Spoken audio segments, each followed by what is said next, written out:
Hi, everybody, and thanks for coming to this session discussing how AI is eliminating junior jobs and how adult education can perhaps restore the talent pipeline if we take appropriate actions. So, just to introduce myself in a few seconds, so I'm Oded. I'm in business and marketing over 20 years. Currently, I'm the Chief Marketing Officer and Head of AI programs at Wawiwa Tech. Wawiwa, as I'll tell you, is a company that helps universities, colleges, language schools, and other vocational training institutions to adopt programs that reskill or upskill people to tech, including AI. And in my past, I've held a lot of roles in the technology sector as a business leader, marketeer, product manager. I'm still a lawyer, chief of staff operations, a lot of things. And I also like to code in my spare time and do graphic design. So I'm living this world of technology on the job and besides the job. And over the last 3 years, since the AI revolution and the rising of ChatGPT and other AI tools, I've been a fanatic of AI and an evangelist, just talking about AI and how it changes everything. So I'm really excited also to give this talk at AAACE this year. Thank you for this opportunity. And just a bit about what my company is doing in this field. So we're reskilling and upskilling the world to tech and AI. And we have partnerships around the world on 5 continents that help set up new training schools or help expand the course offering at existing universities, training centers, and language schools, as I've mentioned. Now, to the topic, I won't tell you what AI is because you all know we all use ChatGPT. ChatGPT is like the fastest growing product ever, and it has, zillions of active users monthly. So we all know what AI is and what AI can do. We might not know, how the mechanics of AI work in the background. What's this? How does this machine creates the magic that it does? But we know essentially that AI or generative AI in the few recent years is creating texts, it can create a course syllabus, it can create strategies, it can create images, videos, sounds, voices, podcasts, you name it, AI can do it. So we won't talk about what AI is, but rather the implication that AI has on the job market and accordingly, the impact that it has or should have on adult learning. So essentially, AI is changing the workforce, and you can see here statistics. Sorry, I didn't switch the slides. But you can see here statistics about the changes that AI is creating. So essentially, 92 million jobs around the world are going to be displaced by 2030. So in quick 5 years, we're going to see 92 million jobs disappear, evaporate into clear air. And we'll talk about which jobs are included there. But at the same time, and this is the magic of any technological revolution in the past and the current one, is that new jobs are created. And 170 million new jobs will be created as a result of AI technology. And the net result is that there are more people missing in the market, what we call the tech skills shortage, in order to fill all these new jobs than the people who get displaced at their current jobs. So there's not enough talent in the market, and that has always been the case with technology jobs or in the technology sector, meaning companies have always started, for example, for full stack developers and never had enough coders in the local industry to satisfy this demand. But the fact that there are not enough people out there is just one part of the equation because there are a couple of reasons why there isn't supply. The reason there isn't supply is not only the unavailability of people, it's also the unavailability of training and paths in order to be skilled to take all these new jobs. And this is where adult learning and adult training and adult teaching comes into the picture. So let me talk a bit about the junior tech talent crisis. Now, the junior tech talent crisis is just a fraction of the crisis. Because, if you're a lecturer at the university or you're an operations administrator at a school, you already sense that AI is changing the role and giving you more capabilities that you can work with, and you see management pressure to implement AI, etc., and you see it happening all around you.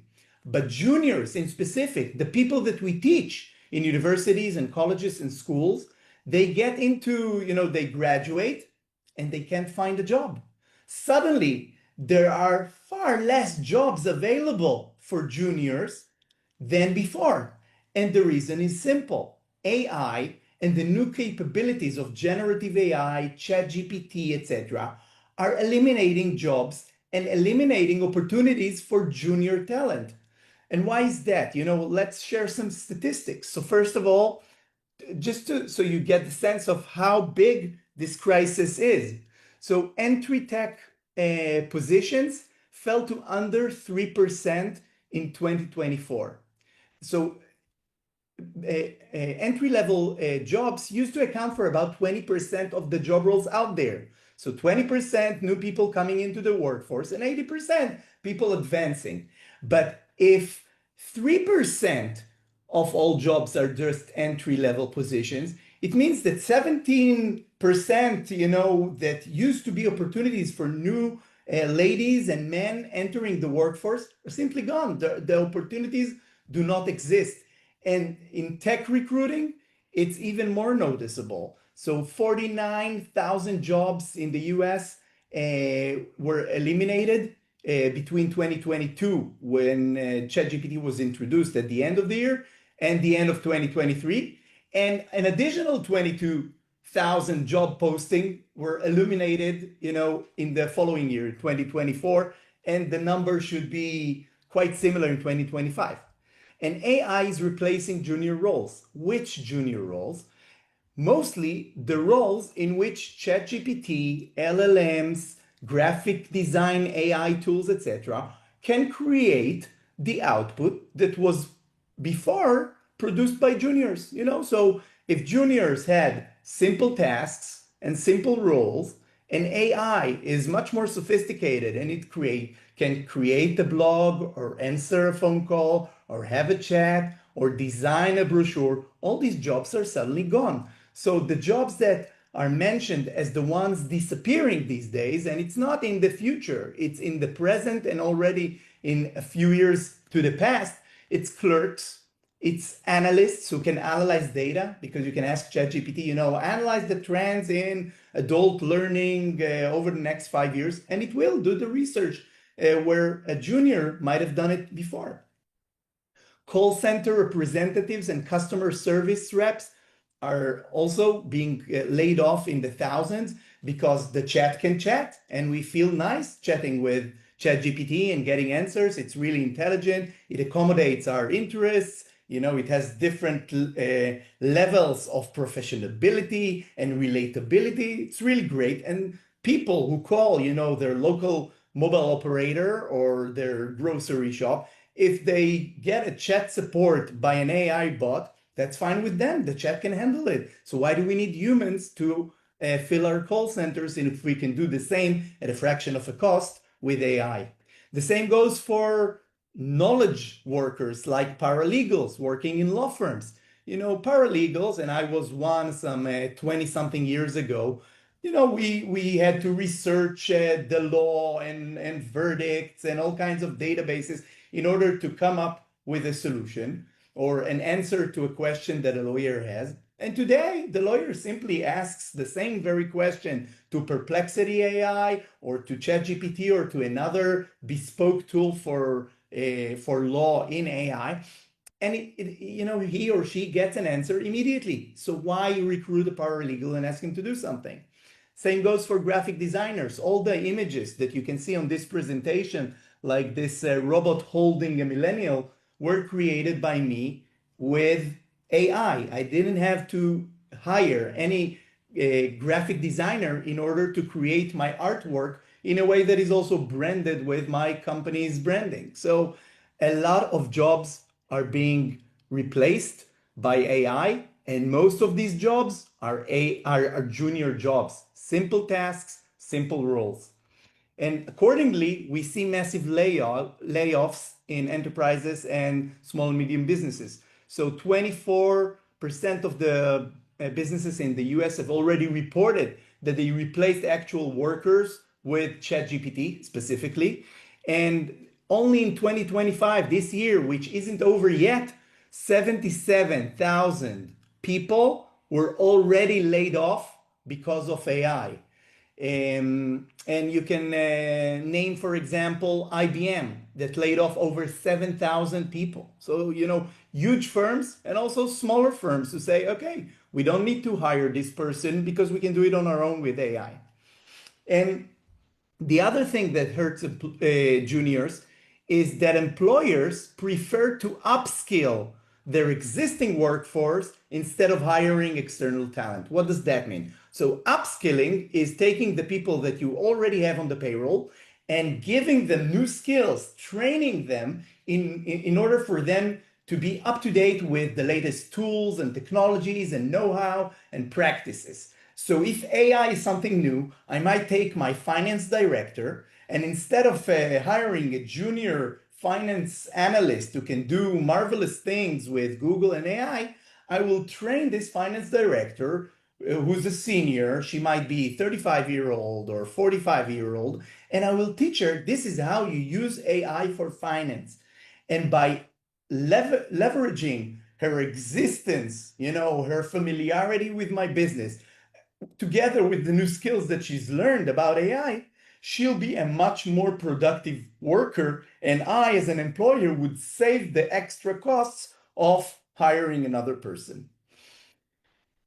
And as a result, if AI is making people lose their jobs and AI is making employers train existing staff, there's no jobs for the juniors, and unemployment is rising among high school and university graduates. And I think that if you have surveys about employability post-graduation, you would see it in your statistics, regardless of which country or state or city you live in. And the forecast by Goldman Sachs, for example, is that 56% of entry-level jobs would vanish in 5 years. So the future doesn't seem very positive for juniors. Now, why is that happening? What's driving this shift? So we mentioned AI boosts productivity of senior staff, so it reduces the need for juniors. Cost savings. AI costs, $20 a dollar for ChatGPT Pro versus, thousands of dollars that a human employee might cost. And a human employee would take time to train, would make a lot of human errors, which AI might not. So AI is preferable over juniors in a lot of cases. And I know, it doesn't sound right. And of course, we humans have a lot of traits that essentially cannot be replaced: empathy, teamwork, etc. But I would tell you, just try telling ChatGPT, you're my best friend now, and have a conversation and see whether those assumptions really hold. Employers want job-ready professionals, not trainees. So if AI can already do the job, then I need people who know how to do the business with AI, rather than take a person who knows nothing and teach him about my business and AI. So employers, when they recruit at a higher seniority level or professionalist level, rather than take juniors with no experience. And the AI is the big buzz, right? So leadership says, use AI, use AI. And some companies like Shopify, for example, the CEO there said, before you ask me for another job to publish on the job boards, I want you to ask yourself, can AI do the job? And if AI can do the job that you're posting, I'm not going to approve another FTE, another full-time employee to hire. So AI is the big buzz and leadership asks for it. But it's not a happy story also because it's not sustainable, meaning the fact that the juniors don't get into the workforce is not a good thing even for the businesses who decide now to take such a stance. And why? Because over time there would be no mid-level or senior level talent if juniors do not enter the workforce right now, right? There would be no succession to the people who currently hold the jobs. They will retire, they will, advance to their next jobs, and there would be no people to replace them. So if only robots will replace them, well, that's the end of humanity, and all businesses will be run by machines. But what is more likely to happen is that companies who enjoy the short-term benefits now will see long-term consequences in a few years' time when they want to replace the leadership, when they want to sustain the company, and they'll have to recruit the juniors and train them really fast to be already mid-level managers in order for the company to continue to exist. And also, in that case, it would create an intergenerational divide, which we already have in the workforce, but it will become much higher. Because imagine, this old person in the photo managing a bunch of robots. And then by the time the company understands, okay, we need a junior now because this person is about to retire, he'll recruit a 20-year-old and he'll be a 70-year-old. And that might create, a huge intergenerational divide. And you don't have to take, a simple example. Just think about a couple of years in which managers, for example, don't have people who report to them, people who they train and mentor. The damages could be severe. So how can adult education respond in light of the current crisis? The first thing is AI literacy, and I'm glad to hear about that also in the previous session about AI and inclusiveness. I think every educator needs to equip young learners to work with AI. And this is also true, I'm saying young learners, but also young at heart. So a lot of the adult learners come back to the university because they just lost their jobs. We used to have a midlife crisis and people return to the university or college or a language school or something to learn something new or to do something different. Now those numbers are going to increase, tremendously. A lot of people are going to be laid off and they're going to come back to your institutions to learn something new, to learn a new profession at the age of 40 and 50 and 60. So we need to teach all of our learners AI literacy. How do we work with AI? How do we harness the power of AI in our jobs, in our future jobs, rather than getting replaced by AI or getting replaced again? And in order to instill AI literacy, the best way to do it is, of course, to use AI in your teaching by encouraging people, to see, how you created presentations, for example, with AI, or in their homework, give them exercises. Go use ChatGPT to answer the question, but let's review the answer that ChatGPT has given you and let's see what's right and wrong about it. Let's see how we prompt the AI better to get the results that we want in the profession that you're teaching. Second thing that your institutions can do is to teach learners the skills that are needed for new jobs that are created by AI. So, the universities have always trained, and the vocational schools as well, have always trained for a profession. But all of the professions that you're teaching, most of them, some of them are gone, and some of them will be changed dramatically. And new professions that are being created these days, the learning programs and the academic programs for them are not there yet. So, be the leaders also in that fact and teach for these new professions. And I've given a list here of some new professions. Some are change professions like full stack developers who become AI full stack developers or vibe coders who create code without knowing how to program.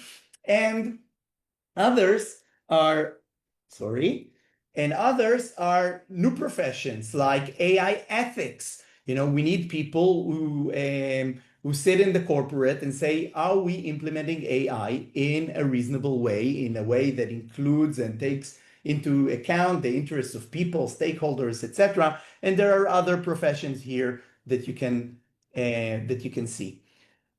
The other thing is that you need to have an upskilling and reskilling mindset, meaning people are going to come to your institution and you need to upskill the current employees with AI skills in order for them to keep their jobs longer and to be able to be more productive in their jobs so they're not easily replaceable. And reskilling, taking all these people who come with no experience in tech or no experience in AI and train them within a matter of months, not long years, months, because they need to have a living, they need to feed their families, they need to feel meaningful in society. You need to train them in months in order to take a new job that is in high demand, like the new roles that I've mentioned, or others that are changed but are still AI assisted.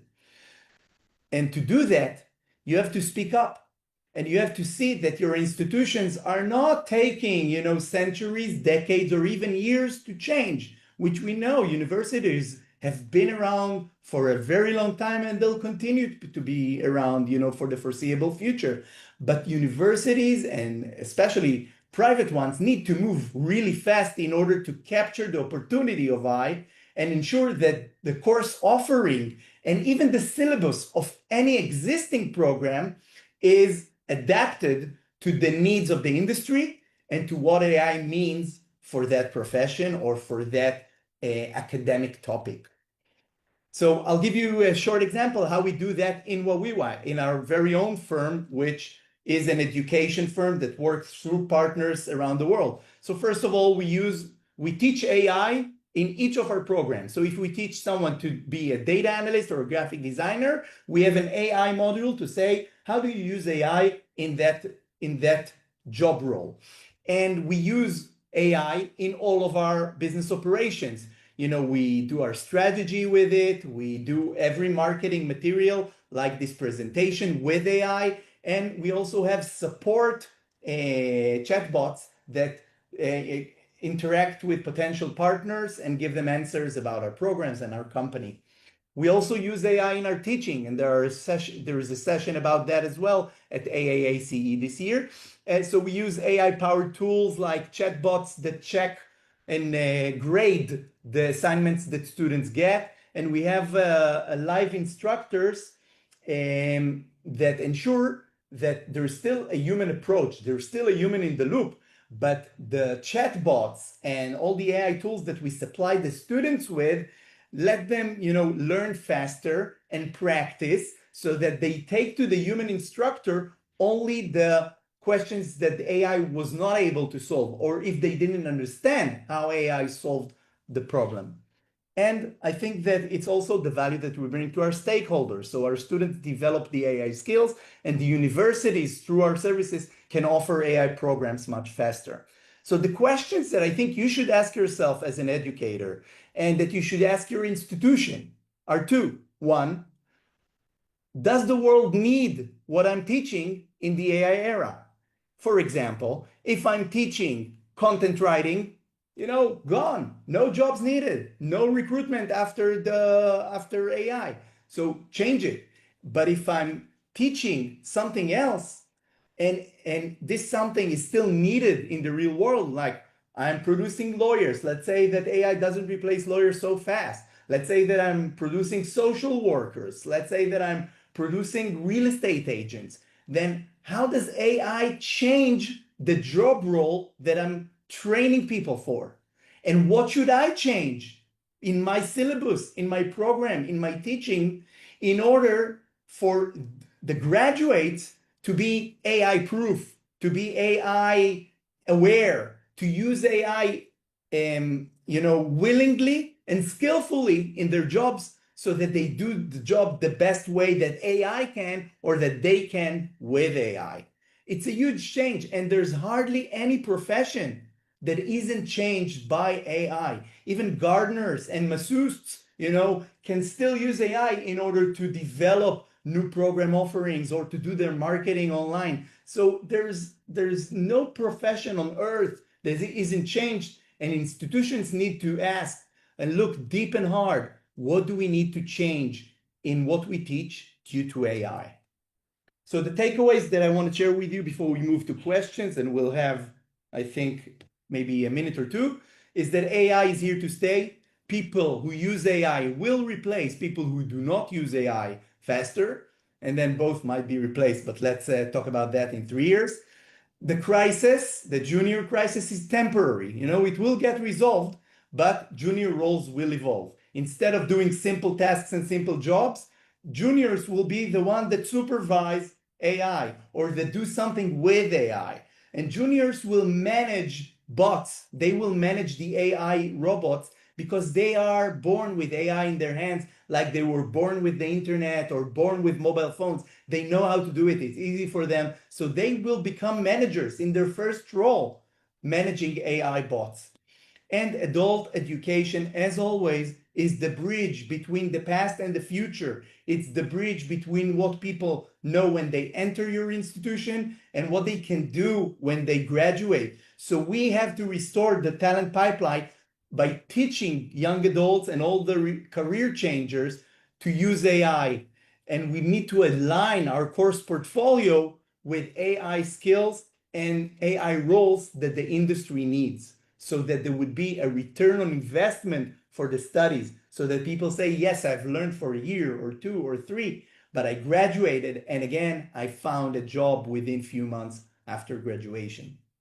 And the interesting thing about AI and this revolution is that AI keeps developing, technology keeps developing, and the world is changing at a rapid pace. So all of these learners will return to your institutions for upskilling in a couple of years. So the one and done education is over. It's not like I teach you to become a lawyer and now you're a lawyer for life and you don't need to learn anything. No, I teach you to become a lawyer, but the lawyer's role keeps changing because AI can do more and more of what we could do as humans.